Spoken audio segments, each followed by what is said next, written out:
Well, good morning, beautiful people. It's a somewhat early morning in British Columbia. It's October and it's getting chilly out here. And I just wanted to talk about my last Sesshin, a meditation retreat um, that I finished about maybe 4 days ago back home. And I just wanted to talk about a topic that I think, is important for especially beginners, and that's heaviness in practice. And that seemed to be the theme of my session number 15 this last week. When we start our Zen meditation, for many years, there will be ups and downs. And it is very important to navigate those ups and downs and really get to know them and go beyond them and realize what might be causing them.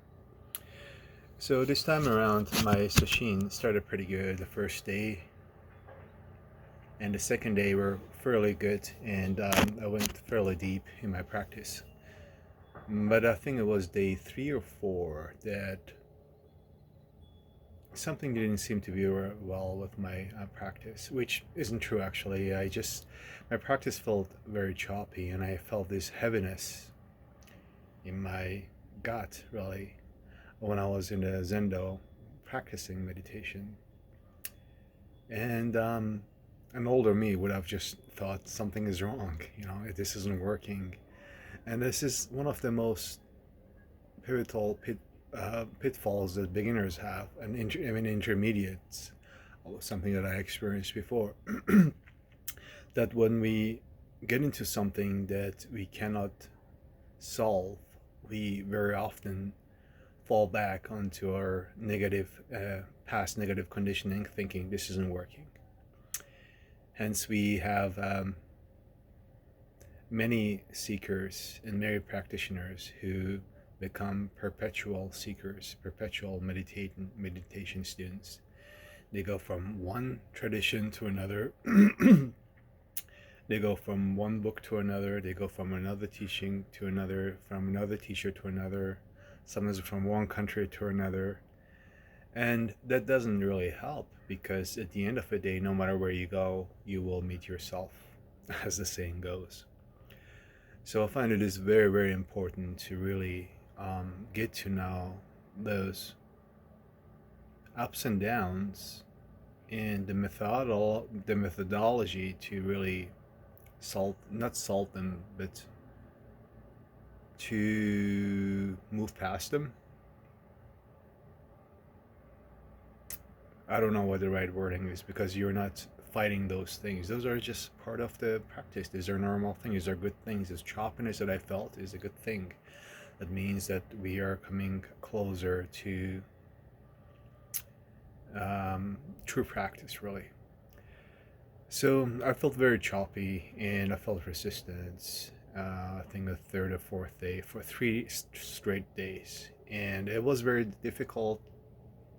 It was challenging. I wouldn't call it difficult. As one Zen master, Roshi Kapleau, said, it feels sometimes like you're swimming in wet cement.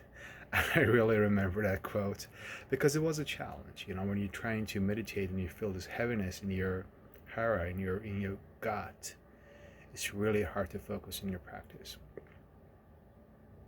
So I try to work with it and practice the felt sense, and I have a number of videos on practicing the felt sense and generally how to deal with um, resistance in practice, which is very, very, very important. So I did the felt sense, and nothing would come up. I would just get insights here and there, but I was basically focusing on that heaviness, not trying to solve it, not trying to understand it intellectually, but really feel it. As my teacher says, being present with it. And that's all it really is, and it's very effective. So I really focused my being into that heaviness, that choppiness, that something that was really dragging me down at that moment with my practice. And I think it was, yeah, so the day drags on, And we have the evening tea, which means the formal sitting is finished. And I went down, sat outside with a blanket, and really focused on that heaviness because I wanted to see what this heaviness is. It's not about fighting it. It's not about running away from it. It's not about ignoring it because that will make it worse. But it's about embracing it as you would like a crying child, let us say. Just embracing it with full love and understanding, and just know that it's part of you, whatever it is. And I sat with it outside for a long time, and then when I got tired and I started walking, doing kinhin, which is a walking meditation, really focused on that feeling of heaviness, that feeling of choppiness, and just being present with it. And it's embarrassing to share it with you, but here we go. So what came up was actually my own vanity, believe it or not. The word vanity came up, and I realized how vain I was for trying to be somebody, to be the next great Zen student, the next Hakuin. And that insight told me that feeling told me to that Zen is not a competition. Meditation is not a competition. I had been reading this great book that is written the traditional Japanese way, and I think that book really influenced me. My teacher actually was very insightful. When I told her that I'm reading it before the Sesshin, she said, "Be careful. It's a good book, but the methodology is not something that works for everybody. It's the traditional go go go go go crash and go Japanese way of traditional Zen, which if you have trauma, it really doesn't work. At least it didn't work for me. So the resistance, I was focused on resistance, and the answer that came is like, Zen is not a competition. Meditation is not a competition. I don't have to be somebody. That's a pretty big point. I do not have to be somebody. I do not have to be the next great Zen student and later on Zen teacher. I don't have to. And what I realized through practicing the felt sense is that I'm enough. It sounds so simple, but I'm enough. If I continue the practice that I have been doing in the last year and something, I will eventually realize some sort of awakening. And most of all, I will be happy. That's all it is. That's all I need. I really am practicing really to have a fulfilling and happy life in a way. I do not have to chase any shiny things. I don't need to chase enlightenment. I just need to be, and that's very big, I just need to be present with every single moment, with every breath. And that's all it is. So when I realized that was a big thing, and I went back to normal my practice. So the next day my practice was deeper and just a regular practice in the flow. In the afternoon it came up again, this heaviness. So what happens is when you practice the felt sense and work with resistance, sometimes it dissolves right away, but quite often if it's a deep-seated resistance, it kind of goes in the background, sort of diminishes, goes in the background, so it's no longer a hurdle for you, which is good, but it doesn't fully dissolve. Sometimes it needs a couple of sittings. It takes time. I think it was last month. It took me a full month to deal with the resistance that I felt when I was in Europe. After 2 weeks, I got some headways, but it was a full month. It was actually the night before the next session that I really resolved that. Anyways, back to this session. The next day I felt this sharpness again come up around noon or afternoon, and I worked with it again, and the answer was, you're just addicted to easy practice. so so I shut my mouth and I practiced again, which was great. So the first day, the true resistance was that it was just vanity. I wanted something out of the practice of meditation, which makes no sense. Meditation is really focused on every breath, every moment. And it doesn't mean just sitting. Meditation is whatever you do, you're just present with it. That's all it is. You just are aware of it, you know. Um, so the second day, it was just like you're addicted to easy practice. So I just kept doing what I was doing and really embraced whatever came up. If it was resistance, I embraced resistance. If it was joy, I would embrace the joy and happiness, and I would just go with it. And the third day, I think it was day four or day five. I think it was day five. The resistance came up, but in addition to that, I was just so exhausted. I was just, and that itself, I think, was another form of resistance. I was just super, super exhausted. I was exhausted of traveling. I was just wondering why I'm even there. I was wondering if I'm wasting my time there. I was thinking about a million things that I could be doing: work, money, travel, relationships. And I was really frustrated one time. And I now just when I'm frustrated, I'm careful not to say anything to anybody or talk to anybody. So I did something that I would highly, highly recommend when you're in a meditation retreat, especially a silent one. I would recommend go for a long walk. If you have break time, just go for a long walk in the woods if you can, in nature. But just go for a long walk. And that's what I did during my exercise period. I went for a long walk. And when I went for a long walk, you don't really think. I don't really think intellectually about this and that. I don't run things in my mind. I'm just present with the moment, every step, as much as I can, every feeling that comes up, and the insight. I don't chase anything. I'm just present with the moment, or at least I try my best to. And I just explored this feeling of exhaustion, and I realized that it was just nonsense. I realized that this last year and 2 months have been probably the best year and 2 months of my adult life, or my life in general. And I realized that I'm making great progress, but above all, I realized how fortunate I am, just how immensely, truly, incredibly fortunate I am to be there. Think about it. Just to be in a meditation center with an amazing teacher that really is the perfect for me personally. She might not be the cup of tea for everybody, but for me, she's just incredible. With amazing other participants, and I'm fortunate to be able to even afford the time and money to be there and to have done a couple in the last few weeks. Yeah, it's just like this last few weeks. So I realized that that was just a nonsense resistance, and I just gave it up, and it went away magically.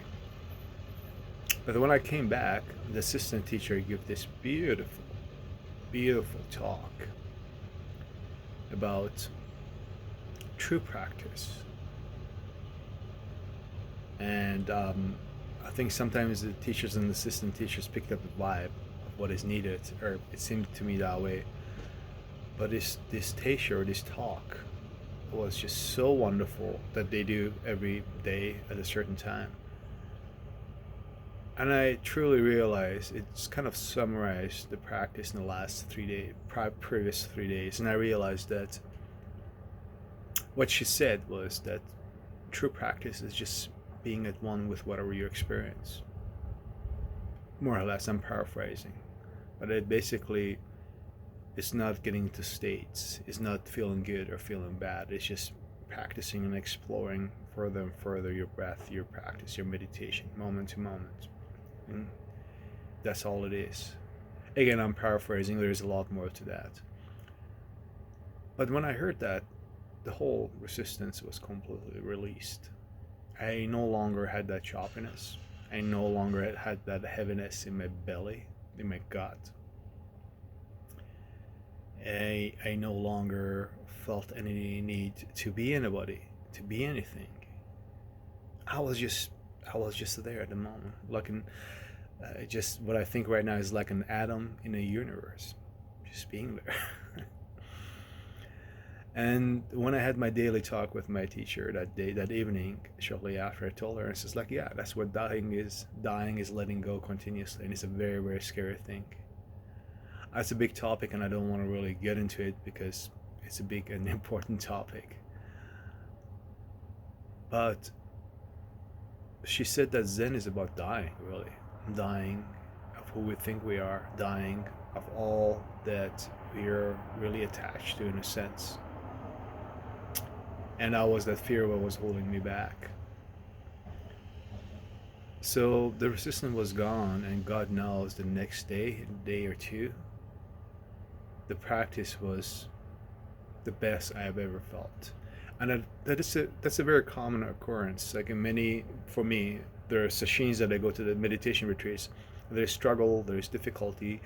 Sometimes you don't even get a break during the whole week. I think the July one was where I didn't feel anything at all during the. It was just mostly struggle during the session. It was in Europe. It was a very strict one too. And I just had enough. I said, like, I'm not gonna do this anymore. And I got back, and my teacher said, you know what, don't change anything. Just keep doing what you're doing, and do practice the felt sense. And sure enough, it wasn't until like a full month later that I'm like, oh my goodness, I realized what was holding me back, and I went so deep into my practice. It was just amazing. So the point that I'm making is, do not get attached with whatever you feel during the meditation retreat, or sessions in my case. There are ups and downs, but they're not really, in a way, there are ups and downs, but in the other way, they're just part of your practice. They're not really ups and downs. It's just practice. But Tisha always says there is no good practice or there is no bad practice. There is just practice, right? And day 7 was this amazing day for me in my practice. I was fully aware. I was going deep. The sound of my breathing just changed, and it's not something that I was chasing. But it just appeared that way, and I felt so grateful for the previous 3 days of struggle, 3 days, let's say. And I realized that those 3 days of heaviness and just struggle were not really struggle, and they were actually very good, and I felt very grateful for it. And I told my teacher, I said, like, I'm very grateful for this last 3 days, because it brought me closer to my practice. It really took away all those illusions I had, and I still do, about my practice, what practice is, and about who I am. And as my teacher would say, I let go of so many things during those 3 days, I think, partially. So yeah, it was amazing. The last day and a half or 2 days, day 7 for sure, it was just pure magic in my practice, and I felt very grateful. So I wanted to share that because in practice, sometimes you feel a lot of heaviness, and this heaviness is something to explore. It's not a symptom. It's not a symptom. It's not like something bad or good. It's just a practice. Practice takes many shapes and forms. Those difficult days during the session were as important and joyful in a way, not at the moment, not at that particular time, but it proved to be as joyful as the last day, where I was just in the flow and practicing almost, it felt like, effortlessly. So those ups and downs are actually a good part of the practice, and I mention it because, as I already said, so many of us, including my former self, would just run away from it and think, there's something wrong with our practice. There's nothing wrong with your practice. If you feel absolutely shitty, excuse my language, during your practice, that's good. That is your practice. You're working through your karma. You're working through your hurt. You're working through, do we say, past lives? We go through those things to release those emotions, to release those obstructions, and just go deeper and deeper in our practice. It's not even about going deeper. It's just being present with it, right? And that's a very important thing to keep track of and remind ourselves again and again. So yeah, it was an amazing session, and afterwards, I just the next morning, I just felt so delighted. And the teacher was saying halfway through the session, it's like, you realize you've changed so much. So you're a completely different person from 2 years ago. And I just clarified it was like a year and 2 months. And not everybody has to progress like that. I was stuck for so many years. And also, I wanted to mention you don't have to do sessions. I know in my videos I mentioned a lot about how many sessions I've been to in the last month, this and that. It doesn't really matter. All you have to do is have a good teacher, have a solid teaching, and have coaching. Though I'm reading this book about this 25-year-old Japanese woman in the 50s, I think. No, actually in the 30s, right? Who had tuberculosis, and she could not go to a single retreat, but her family was rich and they had good connections, and her father was practicing. Anyways, she would meet up once a month with a teacher, who was Harada Roshi, the one that passed away 20 years ago. So she never went to a retreat. She never went to a meditation retreat, but she reached enlightenment by the mere fact of her dedication and by having good coaching. And she could not even sit up most of the time. She laid down in bed and while she can practice meditation. So when I talk about my retreats, please don't think that you have to go to any retreat. If you want to, that's great. If you can, that's great. But really, some of the best meditation I've ever had were in a backyard of my house under a tree, under a plum tree for all things. Anyways, just to recap, retreat number 15. There was some heavy resistance. And that was good. And what I realized that the heaviness in my practice was due to my vanity and attachment to some sort of results. And meditation is just being present with every moment, more or less, and just really cherishing and appreciating every moment. So the breath in and out, just focusing on that. Or if you be going for a walk or doing a walk in meditation, just the awareness of our walking, our surroundings, of birds chirping, of trees, of sounds, of smells, of everything. So there is no attachment in that, and as there is no attachment, we go deeper into our practice. And one last thing, if it's a bonus point, if you've been sticking out with this video, when I started doing retreats just over a year ago, I would have this huge, big ego backlash afterwards. I would just fall into depression, really deep depression, the dark place. Even the evening of the last night of the meditation retreat. And I've made a video about it called Sesshin Blues. You can look it up if you want. But what is interesting is this time around, the time that I feel down afterwards has dramatically decreased.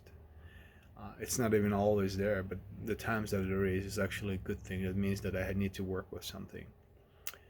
But I think it was like maybe half a day for me when I felt sort of had this negativity after the session. So also that's really a reward for deep practice. So if you're struggling in your first few sessions, just take heart that afterwards you may or you may not feel down after your first few sessions. And the reason for that is because we touch certain